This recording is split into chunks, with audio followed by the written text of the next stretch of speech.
الحمد لله رب العالمين والعاقبة للمتقين والصلاة والسلام على سيد الأنبياء والمرسلين وعلى آله وأصحابه أجمعين ومن تبعهم بإحسان إلى يوم الدين.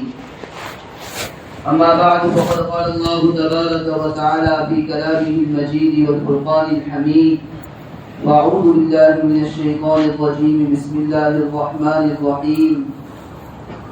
يا أيها الذين آمنوا قوا أنفسكم وأهليكم نارا وقودها الناس والحجارة عليها ملائكة غلاظ شداد لا يعصون الله ما أمرهم ويفعلون ما يؤمرون.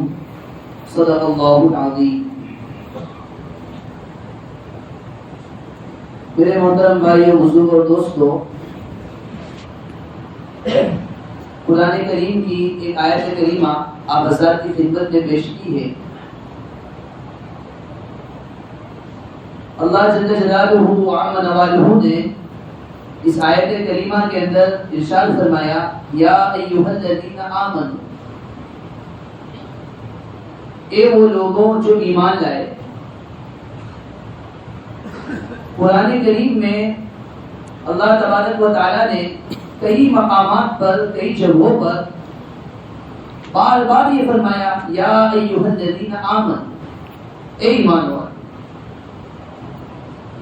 یہ بڑا پیارا عنوان ہے، بڑا پیارا خطاب ہے. بڑے اچھے انداز میں ایمان والوں کو مخاطب کیا گیا ہے، پکارا گیا ہے. ڈاکٹر عبدالحی صاحب عارفی رحمۃ اللہ علیہ فرمایا کرتے تھے کہ اللہ تبارک و تعالیٰ کا بندوں کو اس طرح خطاب کرنا، اس طرح پکارنا، اے ایمان والو، بڑا پیارا عنوان ہے. اس لیے کہ اللہ تبارک و تعالیٰ نے قرآن کریم میں جہاں بھی یہ کہا یا ایھا الذین آمنوا، اے ایمان والو، اللہ تبارک و تعالیٰ مسلمانوں سے ان الفاظ کے ذریعے خطاب کر رہے ہیں، ان الفاظ کے ذریعے بلا رہے ہیں جو ایمان والوں کو، مسلمانوں کو اللہ تبارک و تعالیٰ کے ساتھ حاصل ہے. جو نسبت ایک مسلمان کو اللہ تعالیٰ کے ساتھ حاصل ہے، اس نسبت کے ذریعے اللہ تعالیٰ پکارتا ہے. آپ مثال سے سمجھ سکتے ہیں. ایک تو ہوتا ہے باپ اپنے بیٹے کو نام لے کر پکارے: اے عبداللہ، اے حسین، نام لے کر پکارے. اور ایک انداز یہ ہوتا ہے کہ باپ اپنے بیٹے کو بیٹا کہہ کر پکارے. ظاہر سی بات ہے، بیٹا کہہ کر پکارنے میں جو محبت ہے، جو شفقت ہے، جو پیار ہے، وہ شفقت، وہ محبت نام لے کر پکارنے میں نہیں. بہت سی مرتبہ ایسا بھی ہوتا ہے کہ باپ نہیں ہے، چچا ہے، دادا ہے، نانا ہے، کوئی رشتہ دار ہے، کبھی بیٹا کہہ کر پکارتا ہے تو چھوٹے سے بچہ یا کچھ بڑا بھی ہوگا، اس کے دل میں محبت پیدا ہو جائے، شفقت پیدا، اس کے دل میں بھی محبت آ جائے گی، رحمت پیدا ہو جائے گی کہ مجھے بیٹا کہہ کر پکارے. ایک واقعہ یاد آ گیا. حضرت مفتی شبیر صاحب عثمانی رحمۃ اللہ علیہ بہت بڑے بزرگ گزرے. لوگ انہیں شیخ الاسلام کہتے تھے. شیخ الاسلام اپنے وقت کے علامہ تھے. ہمارے جامعہ اسلامیہ میں تعلیم الدین دابر نے بھی اسی زمانے میں انہوں نے پڑھایا ہے. حضرت مفتی تقی عثمانی صاحب دامت برکاتہ فرماتے ہیں کہ مفتی شبیر صاحب عثمانی رحمۃ اللہ علیہ، جنہیں لوگ شیخ الاسلام کہتے تھے، وہ ہمارے گھر آیا کرتے تھے. ہمارے گھر پر آتے تھے. لوگ تو انہیں شیخ الاسلام کہتے تھے، لیکن ہماری دادی تھی، وہ انہیں بیٹا کہہ کر پکارا کرتی تھی. کیونکہ ہماری دادی رشتے میں ان کی موانی ہوتی تھی، تو جب ہماری دادی انہیں بیٹا کہہ کر پکارتی تھی تو ہمیں عجوبہ معلوم ہوتا تھا، تعجب ہوتا تھا کہ دنیا کے اندر لوگ انہیں شیخ الاسلام کہتے ہیں، کوئی انہیں علامہ کہتے ہیں، کوئی نہ جانے کیا کہتے ہیں، لیکن ہماری دادی انہیں کہتے ہیں بیٹا جیتے رہو، بیٹا جیتے رہو. ہمیں بڑا اچھا معلوم ہوتا تھا، عجوبہ معلوم ہوتا تھا کہ دادی کیا کہہ رہی. مولانا مفتی شبیر عثمانی صاحب رحمۃ اللہ علیہ کے یہاں 2 گھر سے آتا تھا، ان کے مکان پر ان کے گھر سے 2 گھر سے آتا تھا، 2 وجہ سے۔ ایک غرض تو یہ تھی کہ حضرت مفتی شفیع عثمانی صاحب رحمۃ اللہ علیہ سے ملاقات ہو جائے، اور دوسری غرض یہ تھی کہ اس روئے زمین پر پوری دنیا کے اندر مجھے کوئی بیٹا کہہ کر پکارنے والا نہ تھا، بس یہ دادی جان تھی، یہ مومانی تھی جو مجھے بیٹا کہہ کر پکارتی تھی، بس یہ سننے کے لیے میں اس گھر پر تشریف لاتا ہوں، اس گھر پر آتا ہوں۔ اندازہ لگائیے، بہت سے جوان ہو جاتے ہیں، کچھ عمر کے ہو جاتے ہیں، 40 سال کے ہوتے ہیں، 50 سال کے ہو جاتے ہیں، اور ان کو کوئی بیٹا کہہ کر نہیں پکارتا ہے۔ اتنا بڑا امام ہے، اتنا بڑا شیخ الاسلام ہے، لیکن ان کی دل کی بھی یہ تمنا ہے کہ اب دنیا میں مجھے لوگ شیخ الاسلام کہنے والے تو بہت سارے ہیں، علامہ کہنے والے تو بہت سارے ہیں، لیکن اس روئے زمین پر اگر کوئی مجھے بیٹا کہہ کر پکارنے والا ہے تو یہ مفتی شفیع عثمانی صاحب رحمۃ اللہ علیہ کی والدہ ہے، مولانا تقی عثمانی صاحب دامت برکاتہم کی دادی جان ہے، جو مجھے بیٹا کہہ کر پکارتی ہے، اسی لیے میں اس گھر پر آتا ہوں۔ بیٹا کہہ کر پکارنا تو جیسے ایک باپ اپنے بیٹے کو بیٹا کہہ کر پکارتا ہے، اس میں کتنی محبت ہے، کتنی شفقت ہے۔ ڈاکٹر عبداللہ صاحب علیہ رحمۃ اللہ علیہ فرماتے ہیں کہ اسی طرح جگہ جگہ پر اللہ تبارک و تعالیٰ نے قرآن کریم میں یا ایھا الذین آمنوا فرمایا، گویا اللہ تبارک و تعالیٰ مسلمانوں سے ان الفاظ سے خطاب کر رہے جو تمام مسلمانوں کو اللہ تبارک و تعالیٰ کے ساتھ حاصل ہے۔ سے باپ کو بیٹے کے ساتھ، بیٹے کو باپ کے ساتھ ایک نسبت ہوتی ہے، اسی طرح ایمان والوں کو بھی اللہ تعالیٰ کے ساتھ نسبت ہے، اس نسبت کا حوالہ دے کر اللہ تعالیٰ پکار رہے ہیں۔ رحم بھرے انداز میں، محبت بھرے انداز میں باپ بیٹے کو پکارتا ہے، اللہ تعالیٰ بھی ایک محبت بھرے الفاظ میں ایمان والوں کو پکارتا ہے، یا ایھا الذین آمنوا، اے وہ لوگ جو ایمان لائے۔ جگہ جگہ پر ایسا فرمایا، انہی میں سے ایک جگہ ہوتی ہے جو میں نے آپ کے سامنے پڑھی، اللہ تعالیٰ فرما رہے یا ایھا الذین آمنوا قوا انفسکم واہلیکم نارا، اے وہ لوگ جو ایمان لائے، جن کو اللہ تعالیٰ نے ایمان کی دولت سے مالا مال کیا، انہیں کہا جا رہا ہے قوا انفسکم، تم اپنے آپ کو بچاؤ، واہلیکم، اور اپنے اہل و عیال کو بچاؤ، اپنے بیوی بچوں کو بچاؤ۔ کس سے بچاؤ؟ نار، آگ سے بچاؤ۔ مسلمانوں سے کہا گیا، ایمان والوں سے کہا اپنے آپ کو بھی بچاؤ، اپنے اہل و عیال کو، اپنے بیوی بچوں کو بھی بچاؤ۔ کس سے بچاؤ؟ آگ سے بچاؤ۔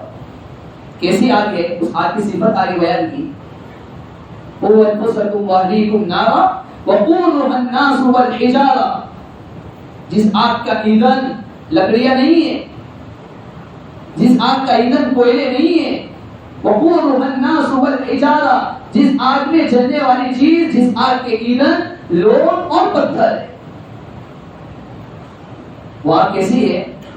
علیہا ملائکۃ غلاظ شداد، اللہ تعالیٰ نے اس آگ پر ایسے فرشتے مسلط کر رکھے جو بڑے تند مزاج ہے، سخت مزاج ہے۔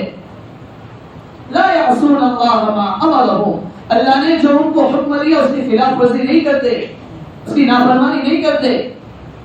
وَيَفْعَلُونَ مَا يُؤْمَرُونَ، اللہ نے جو باتیں ان کو کرنے کے لیے کہی ہے، جن باتوں کا حکم دیا ہے، اس کو بجا لاتے۔ اس آیت میں غور کرنے کی ضرورت ہے۔ اللہ تعالیٰ نے یہ فرمایا ایمان والو اپنے آپ کو بھی بچاؤ، اپنے عیال کو بھی آگ سے بچاؤ۔ معلوم ہوا آدمی اگر اپنی ذات میں دیندار ہے، اپنی ذات میں ایمان والا ہے، نمازوں کا اہتمام کرنے والا ہے، زکات کو ادا کرنے والا ہے، صف اول کی پابندی کرنے والا ہے، اللہ کے راستے میں لگنے والا ہے، اللہ کے راستے میں خرچ کرنے والا ہے، خود ذات کے اعتبار سے دیندار، لیکن اسی پر مطمئن ہو کر بیٹھ نہیں جانا ہے، کسی پر مطمئن ہو کر بیٹھ نہیں جانا ہے، یہ کافی نہیں ہے، بلکہ کہا جا رہا ہے کہ جس طرح تم نے اپنے آپ کو دیندار بنایا ہے، تمہارے لیے ضروری ہے کہ اپنے آپ کو دیندار بنانے کے ساتھ، اپنے آپ کو آگ سے بچانے کے ساتھ، تمہاری یہ بھی ذمہ داری اپنے اہل و عیال کو، اپنی بیوی بچوں کو بھی اس آگ سے، جہنم کی آگ سے بچاؤ۔ آج ہمارے معاشرے کا جائزہ ہے، اکثر معاشرے کا، اکثر خاندان کا یہی حال ہے، باپ کو بڑا نمازی ہے، صف اول کا اہتمام کرنے والا ہے، اللہ کے راستے میں نکلنے والا ہے، عالم ہے، لیکن اس کے بچے کو دیکھو، اس کی اولاد کو دیکھو تو ہاتھ سے نکل چکی. ایک کا رخ مشرق کی طرف ہے، ایک کا رخ مغرب کی طرف ہے. ایک کا مزاج ایسا ہے، ایک کا مزاج ایسا ہے. ایک دیندار ہے، ایک بے دین ہے. بتاتا ہے بہت سی مرتبہ. لیکن بہت سے لوگوں کا حال یہ ہے، خود دیندار ہو کر مطمئن ہو گئے کہ ہم تو دیندار ہیں. ضرورت اس بات کی ہے. اللہ تعالیٰ اس آیت میں فرمانے جس طرح تم نے اپنے آپ کو آگ سے بچایا ہے، اپنے عیال کو، اپنے بیوی بچوں کو بھی آگ سے بچاؤ. اور بڑا پیارا انداز اختیار فرمایا ہے. وہ اس آیت کے اندر اللہ تعالیٰ ایک سوال کا جواب دیتے. سوال یہ ہوتا ہے کہ آج معاشرے کے اندر اگر ہمیں یہ کہا جائے کہ بھائی اپنی اولاد کو سمجھاؤ، اپنی اولاد کو نصیحت کرو، تو ہر ایک ہی جواب دیتا ہے. کیا جواب دیتا ہے؟ ہر ایک یہ کہتا ہے معاشرہ ہی اتنا خراب ہے، ماحول ہی اتنا خراب ہے، محلہ ہی اتنا خراب ہے، ہم کیا کریں؟ معاشرہ ہی اتنا خراب ہے، ماحول ہی اتنا خراب ہے. قرآن کریم کی اس آیت کے اندر اللہ تعالیٰ نے یہ فرمایا، گویا ہمارے سوال کا جواب دیا. اللہ تعالیٰ نے یہ فرمایا تم اپنے آپ کو، اپنے اہل و عیال کو آگ سے بچاؤ، آگ سے بچاؤ. نارن کا لفظ استعمال فرمایا، یعنی یہ سمجھانا چاہ رہے کہ اگر تھوڑی دیر کے لیے آپ یہ سمجھ لو کہ دنیا کے اندر آگ جل رہی ہے، یہ آگ جل رہی ہے، اگر ہمارا بچہ اس آگ کے قریب جاتا ہے یہ سمجھتے ہوئے کہ تو بہت خوبصورت منظر ہے، بہت خوشنما منظر ہے، بہت اچھی لگ رہی ہے، تو کیا والدین صرف نصیحت کرنے پر اکتفا کر لیں گے کہ ہم نے تو نصیحت کر رہے ہیں لیکن وہ خود آگ کی طرف جا رہا ہے، ہم تو اس کو سمجھا رہے ہیں لیکن وہ خود آگ کی طرف جا رہا ہے.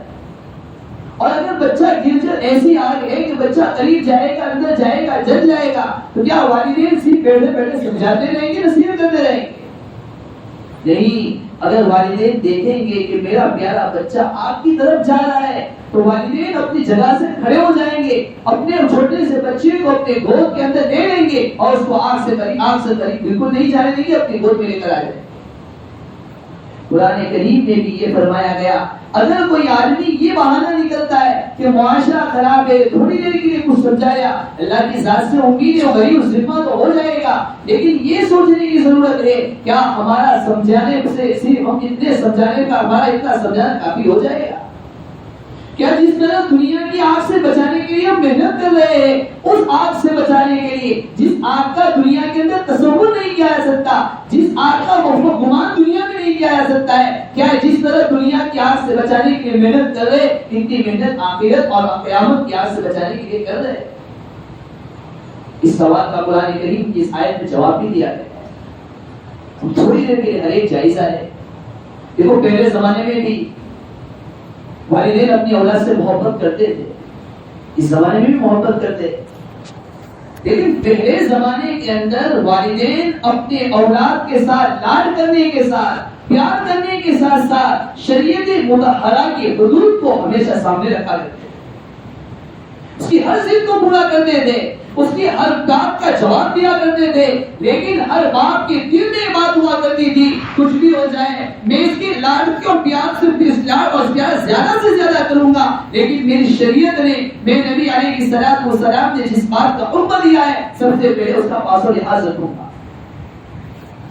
آج حال ہی ہو گیا ہے جب ہمارے یہاں بچہ پیدا ہوتا ہے، بچہ پیدا ہونے کے بعد ہر باپ اس کے لیے اچھی سے اچھی اسکول کا انتخاب تو کرتا ہے، اچھے سے اچھے نرسری کا تو انتخاب کرتا ہے، لیکن والد کی زیادہ سے زیادہ سوچ یہ ہونی چاہیے کہ جس طرح میں دنیا سے اعلیٰ تعلیم کا نظم کر رہا ہوں اور اس کے متعلق خیال کر رہا ہوں، باپ کی یہ بھی سوچ ہو کہ میرے بچے کے دل کے اندر دین کس طرح آ جائے، ایمان کس طرح آ جائے، اس کے دل کے اندر ایمان کس طرح بیٹھ جائے، اس کے لیے مجھے کیا کرنا چاہیے، والدین کو کیا سوچنا چاہیے، اس کے لیے کیا ترتیب اپنانی چاہیے، اس کے لیے کیسے مکتب کا انتظام کیا جانا چاہیے. بہت سے والدین اس سے بالکل غافل ہوتے ہیں. بہت ضرورت ہے جب بچہ پیدا ہو جس طرح ہم دنیا کی تعلیم کے لیے محنت کرتے ہیں، اخروی تعلیم کے لیے اس کے دل میں ایمان کو بٹھانے کے لیے اس سے زیادہ محنت کرنے کی ضرورت ہے. ایک حدیث یاد آ رہی اللہ کے نبی صلی اللہ علیہ وسلم نے فرمایا، دیکھو اللہ تعالیٰ کی سنت ہے کہ اگر کسی شخص نے، اللہ کے نبی صلی اللہ علیہ وسلم نے فرمایا، اگر کسی شخص نے کسی مخلوق کو راضی کرنے کے لیے اللہ تعالیٰ کو ناراض کیا، کسی مخلوق کو راضی کرنے کے لیے اللہ تعالیٰ کو ناراض کیا، اللہ تبارک و تعالیٰ اسی مخلوق کو اس پر مسلط فرما دیتے ہیں۔ بہت سی مرتبہ ہوتا ہے ہم نے اپنے اولاد کو راضی کرنے کے لیے اللہ تعالیٰ کو ناراض کر دیا، اپنے رشتے دار کو راضی کرنے کے لیے اللہ تعالیٰ کو ناراض کر دیا، پھر یہی اسی اولاد کو اس پر مسلط فرما دیتے ہیں۔ بہت سی مرتبہ ایسا ہی ہوتا ہے، ایک باپ اپنے بیٹے کے لیے ہر اعتبار سے اچھی سے اچھی آمدنی کی کوشش کرتا ہے، اچھی سے اچھی اسکول کی کوشش کرتا ہے، اچھی سے اچھی دنیاوی تعلیم کی کوشش کرتا ہے، لیکن وہ یہ نہیں سوچتا ہے کہ اس کے دل میں کس طرح میں دین کو بٹھاؤ۔ تو یہ ہوتا ہے اولاد اچھی سے اچھی تعلیم تو حاصل کر لیتی ہے، اچھے سے اچھی آمدنی بھی حاصل کر لیتی ہے، لیکن ایک وقت وہ آتا ہے کہ والدین کی حقوق کو نہ جاننے کی وجہ سے، دینی تعلیم سے واقف نہ ہونے کی وجہ سے، دینی تعلیم کو نہ جاننے کی وجہ سے یہی اولاد والدین پر مسلط ہو جاتی ہے۔ والدین اپنا سر پکڑ کر روتے ہیں کہ کیا ہو گیا، ہم نے تو اس کے لیے اچھی سے اچھی محنت کی، اچھی سے اچھی تعلیم کا انتظام کیا، زیادہ سے زیادہ فیس لے کر زیادہ سے زیادہ تعلیم حاصل کرانے کی کوشش کی، آج کل اس کی اچھی آمدنی ہے، لیکن اولاد والدین کی طرف توجہ دینے کی کوشش نہیں کر رہی۔ بس وجہ یہی ہے، والدین نے دنیاوی تعلیم کے لیے تو محنت کی، دنیاوی تعلیم اس کے دل میں بیٹھ جائے، اچھی سے اچھی آمدنی اس سے حاصل ہو جائے، اس کے لیے تو محنت کی، اس کے لیے تو کوشش کی، لیکن دین بٹھانے کے لیے، ایمان بٹھانے کے لیے، نبی علیہ الصلوۃ والسلام کی حدیث دل میں بٹھانے کے لیے کوشش نہیں کی، آخر حال یہی ہوا۔ کبھی یہ نہیں سنایا، حالانکہ حدیث میں آتا ہے، اللہ کے نبی صلی اللہ علیہ وسلم نے ارشاد فرمایا، جب آدمی مر جاتا ہے تین چیزیں اس کے ساتھ آتی ہیں، یہ سب پیچھے رہ جاتا ہے، تین چیزیں اس کے ساتھ آتی ہیں۔ اگر اس نے علم حاصل کیا ہوگا، کچھ پڑھا ہوگا، کچھ پڑھایا ہوگا، کچھ کتابیں تصنیف کی ہوگی، آدمی قبر میں چلا جائے گا، لیکن یہی شاگرد اس کے لیے محنت کریں گے، یہی شاگرد پڑھائیں گے، یہی امامت کرائیں گے، یہی سب اس کے لیے صدقہ جاریہ ہوگا، یعنی قبر میں سویا اسے ثواب ملتا رہے گا۔ ایک چیز علم ہے جو آدمی قبر میں چلا جاتا ہے، اس کے بعد اس کا ثواب اسے ملتا رہتا ہے۔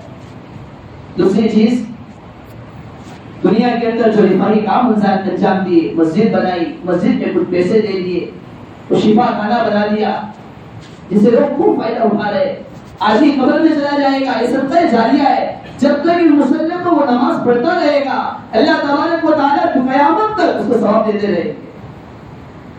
اور تیسری چیز ہے نیک اولاد۔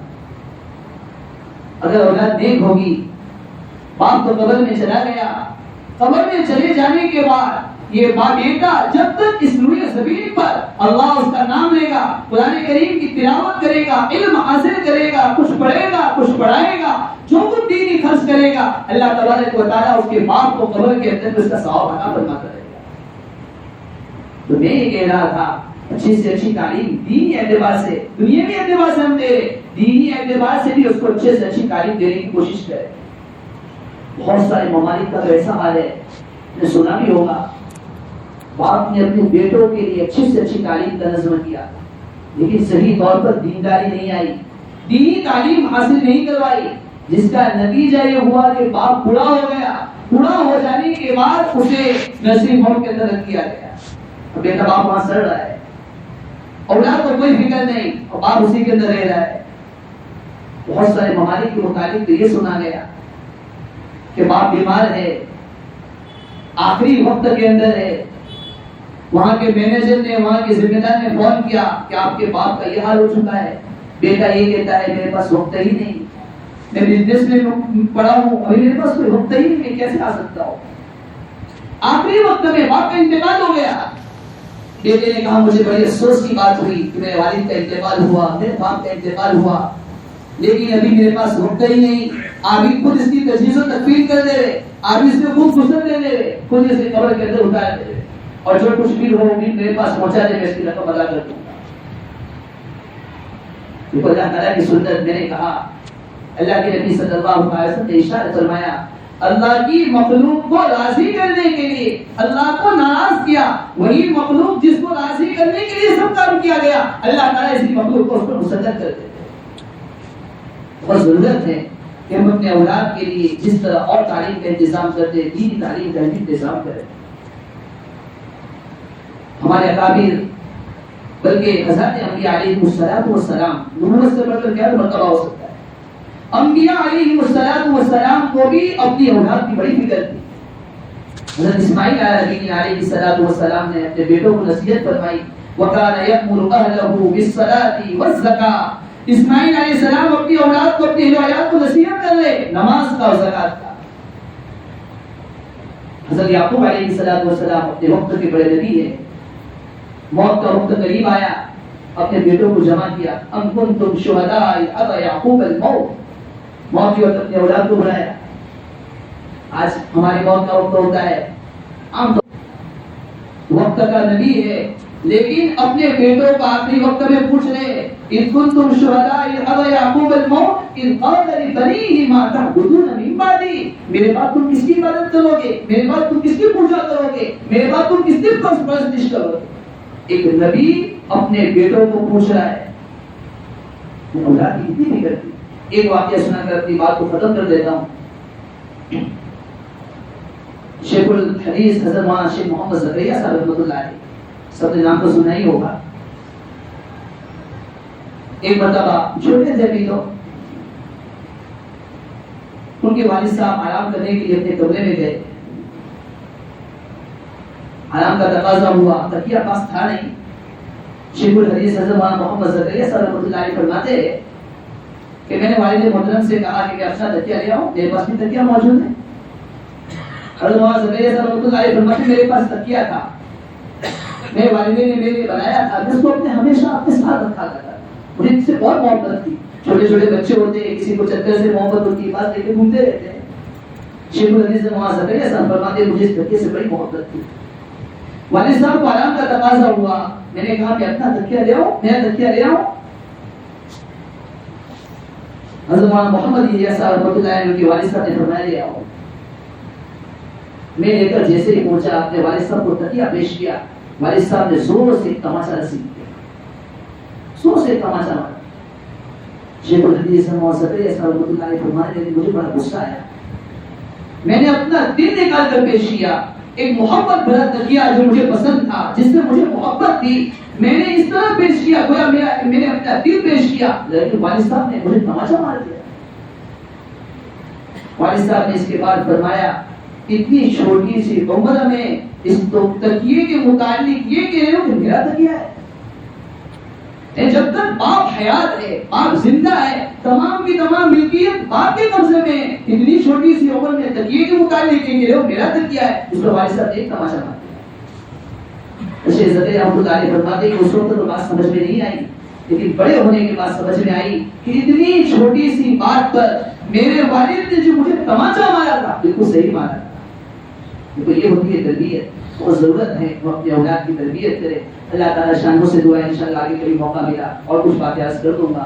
اللہ تعالیٰ شان نے جو کچھ بات کی دعا ہم سب کو اس پر عمل کرنے کی توفیق عطا فرمائے، ہمارے اولاد کو ہماری آنکھوں کی ٹھنڈک بنائے، ہمارے دلوں کا نور بنائے۔ آمین۔